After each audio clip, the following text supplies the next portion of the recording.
नेपाल कह रहा है कि अयोध्या भारत में नहीं नेपाल में है। इनका दिमाग खराब हो गया। भारत में बैठे चीन के चापलूस नेपाल के इस बयान का साथ दे रहे हैं। इसी बीच राहुल गांधी ने दावा कर दिया है कि मोदी सरकार के राज में सब सत्यानाश हो गया है। भारत में कोरोना के संक्रमित मरीजों की संख्या 10 लाख हो गई। जितने टेस्ट हो रहे हैं अब ज्यादा लोग संक्रमित हो रहे हैं। जेब में किसी के पैसा नहीं है। आपने जो 20,97,000 करोड़ रुपए दिए वो तरलता है, वो मॉनेटरी स्टिमुलस है, फिस्कल स्टिमुलस नहीं है। भारत में कई मुद्दे सुर्खियों में हैं, पर मीडिया कुछ गिने चुने मुद्दे ही उठा रहा है। कोरोना वायरस इस समय एक जरूरी मुद्दा बन गया है। देश में इसके केस 11 लाख से पार हो चुके हैं और मीडिया अभी भी शायद राजस्थान की राजनीति में व्यस्त है या विपक्ष पर सवाल उठाने में। पर दूसरी ओर आजाद मीडिया की बात करें तो वह इन मुद्दों को लगातार उठा रहा है। आइए देखते हैं इन संकटों के बीच मीडिया ने पिछले हफ्ते के 5 डिबेट्स किन मुद्दों पर किए हैं। पहले बात करते हैं रिपब्लिक टीवी के वरिष्ठ पत्रकार अर्नब गोस्वामी की। आइए आपको दिखाते हैं कि उन्होंने पिछले 5 डिबेट्स किन मुद्दों पर किए। पहला, देश के वीर सपूत राहुल गांधी को कमजोर लगते हैं। दूसरा, संतों को अफवाहों ने मारा। तीसरा, घाटी में देशभक्तों से डरे आतंकी। चौथा, पायलट का सत्य जीता, परिवार हारा। और पांचवा, कण कण में राम, क्यों अपमान। अर्नब के इस बार के भी डिबेट के मुद्दे हिंदू, मुस्लिम और विपक्ष को टारगेट करते दिखाई दिए। राहुल गांधी का वीडियो मैसेज जारी हुआ जिसमें वह भारत और पड़ोसी देशों के साथ बिगड़े रिश्तों की बात कर रहे थे। इस पर अर्नब ने राहुल गांधी की जमकर आलोचना की। राहुल गांधी और वाड्रा परिवार कह रही है कि भारत एक कमजोर देश है।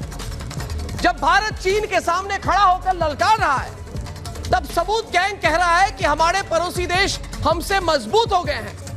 जब भारत कह रहा है कि सबसे पहले देश का स्वाभिमान है तब चीन के का चक्कर लगाने वाले कह रहे हैं कि 2014 के बाद भारत की कमान कमजोर हो गई है। दोस्तों, आज साफ हो गया है कि इनकी देशभक्ति चीन के सामान की तरह नकली है। आज देश समझ गया है कि सबूत गैंग की सोच मेड इन चाइना है। आज सच्चाई सामने आ गई है कि चीन से चंदा लेने वाले लोग आज भी चीन के चरणों में साष्टांग प्रणाम कर रहे हैं। देश चीन को जवाब देने को तैयार है, तब ये सबूत गैंग देश में चीन के एजेंट बन रहे हैं। नेपाल के प्रधानमंत्री केपी शर्मा ओली ने राम जी को लेकर एक विवादित टिप्पणी की, जिस पर अर्नब ने इस मुद्दे पर विपक्ष पर ही उंगली उठा दी। चीन का चाटुकार देश बन चुका है। नेपाल कह रहा है कि भगवान श्री राम का जन्म भारत में नहीं नेपाल में हुआ था। नेपाल कह रहा है कि अयोध्या भारत में नहीं नेपाल में है। इनका दिमाग खराब हो गया। भारत में बैठे चीन के चापलूस नेपाल के इस बयान का साथ दे रहे हैं।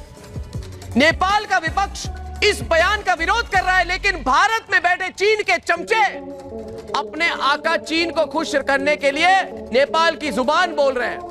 यह किसी एक धर्म की नहीं, पूरे देश की धार्मिक सोच और स्वाभिमान का अपमान है दोस्तों। इसलिए मेरे साथ आज पूछता है भारत। अब बात करते हैं न्यूज 18 के वरिष्ठ पत्रकार अमीश देवगन की। पहले देखते हैं कि उन्होंने पिछले 5 डिबेट्स किन मुद्दों पर किए।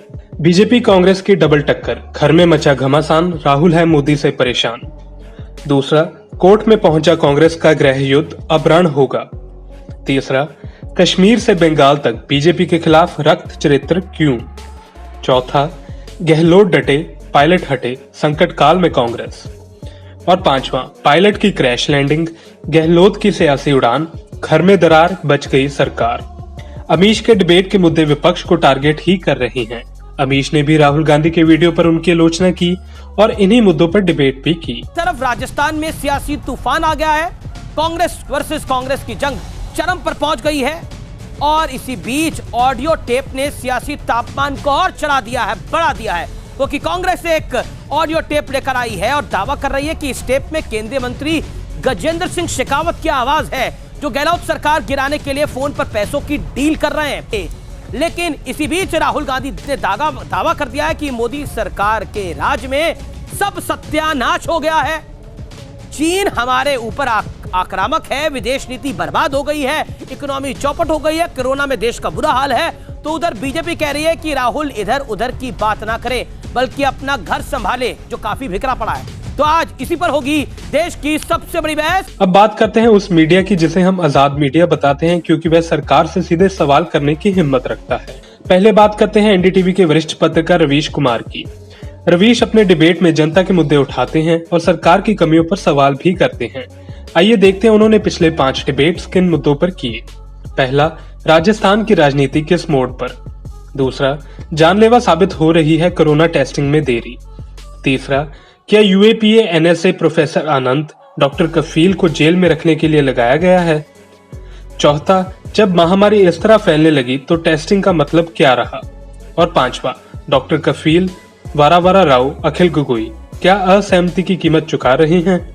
रवीश ने अपने प्राइम टाइम में कोरोना टेस्टिंग की देरी को लेकर होने वाली मौतों के बारे में बताया और सरकार पर सवाल भी खड़े किए। भारत में कोरोना के संक्रमित मरीजों की संख्या 10 लाख हो गई है। 20 दिनों में 5 लाख से भारत 10 लाख पर आ गया है। जितने टेस्ट हो रहे हैं, अब ज्यादा लोग संक्रमित हो रहे हैं। केजरीवाल ने यही कहा कि टेस्टिंग करने से मरीज का समय पर इलाज शुरू हो जाता है और एम्बुलेंस समय पर मिल जाए और कम से कम समय में अस्पताल में भर्ती हो जाए तो मौत की संख्या कम हो सकती है। यह बात अगर सही है तो समझिए कि कई सरकारों ने कितनी आपराधिक लापरवाही की है। विक्टोरिया अस्पताल में 91 मौतें हुई हैं। इनमें से 89 को वेंटिलेटर पर रखा गया था। दुनिया के आईटी कैपिटल में से एक शहर में 97% मरीज मर रहे हैं। ये चिंता की बात तो है। यही नहीं, बिहार के एक दूसरे जिले आरा में एक संदिग्ध की इसी तरह लाइन में मौत हो गई। इसके अलावा रवीश ने एक और मुद्दे पर जोर दिया। जो लोग सरकार के खिलाफ आवाज उठा रहे थे, चाहे वह कवि हों, एक्टिविस्ट हों या डॉक्टर, इन पर यूएपीए एनएसए जैसे केस डालकर इन्हें जेल में डाला गया। तबीयत खराब होने पर भी उनका इलाज नहीं किया जा रहा। तेलुगु भाषा के बड़े कवि वरवरा राव जिस मामले में गिरफ्तार किए गए हैं, उस मामले में 22 महीने से ट्रायल नहीं हुआ। गिरफ्तारी को लेकर गंभीरता है, सुनवाई को लेकर नहीं। अब उनका मानसिक और शारीरिक संतुलन बिगड़ता हुआ लग रहा है। भीमा कोरेगांव केस में कई लोग बंद हैं। प्रोफेसर आनंद तेलतुंबड़े भी बीमार हैं। इस मामले में सबसे कम उम्र के कैदी महेश राउत हैं। प्रधानमंत्री ग्रामीण विकास अध्ययता योजना के रिसर्च फेलो थे। गढ़चिरौली में आदिवासियों के जमीनी अधिकारों के लिए काम करते थे। पर्यावरण संरक्षण की अपनी लड़ाई में इन्होंने कई बार पुलिस से लोहा लिया और आदिवासियों के साथ कंधा मिलाकर खड़े रहे। 3 साल से जेल में हैं। कफील खान बाहर होते तो किसी अस्पताल में कोविड के इलाज में सबसे आगे होते, मगर जमानत के लिए तरस गए। जो एसटीएफ विकास दुबे को पकड़ न सकी, वो एक डॉक्टर को ऐसे पकड़ लाई जैसे भगोड़ा आतंकी या अपराधी हो। अब बात करते हैं न्यूज 24 के वरिष्ठ पत्रकार संदीप चौधरी की। संदीप अपने डिबेट के जरिए बीजेपी नेताओं से तीखे सवाल करते हैं, जो मेन स्ट्रीम मीडिया से भी जनता उम्मीद करती है। आइए देखते हैं उन्होंने किन मुद्दों को अपनी डिबेट में तवज्जो दी। पहला, कोरोना, अर्थव्यवस्था और चाइना की जंग, कैसे जीतेगा हिंदुस्तान।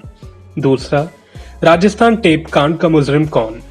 तीसरा, क्या अशोक गहलोत के विधायकों की बोली लगी। चौथा, बिहार में सुशासन क्यों बह गया। और पांचवा, दिल्ली मुंबई के बाद बेंगलुरु, पुणे और हैदराबाद बने कोरोना हॉटस्पॉट, कैसे चलेगा अर्थव्यवस्था का पहिया। संदीप ने अपने डिबेट में अर्थव्यवस्था, कोरोना महामारी, बेरोजगारी के मुद्दे पर बीजेपी नेताओं से कुछ सवाल किए। देखिए बीजेपी नेता इस पर क्या जवाब दे रहे हैं। लेकिन इसकी जो मार पड़ी है आम आदमी पर, देखिए हम टीवी वालों ने भी बहुत चलाया, मजदूर जा रहे हैं, पैदल जाने पर मजबूर हैं। अब 20,97,000 करोड़ डाले तो इम्पेटस आना था कि भाई इकोनॉमी दौड़ने लगेगी।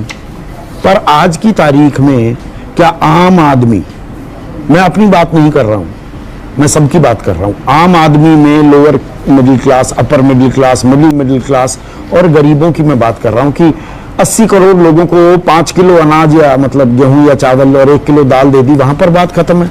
लोगों को नौकरियां मिल रही हैं, दिहाड़ी मिल रही है।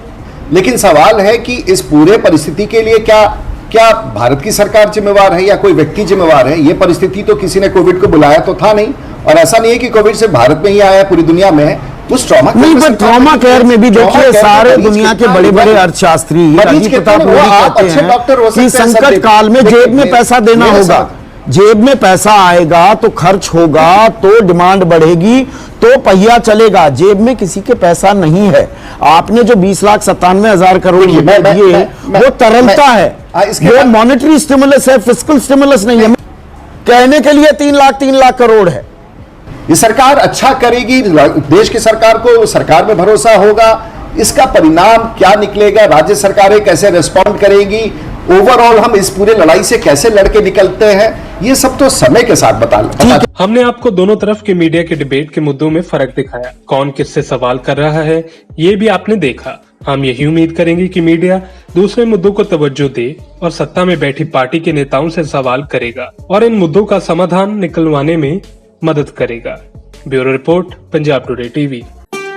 If you like our channel, please subscribe, and to get notifications about news, please click the bell icon.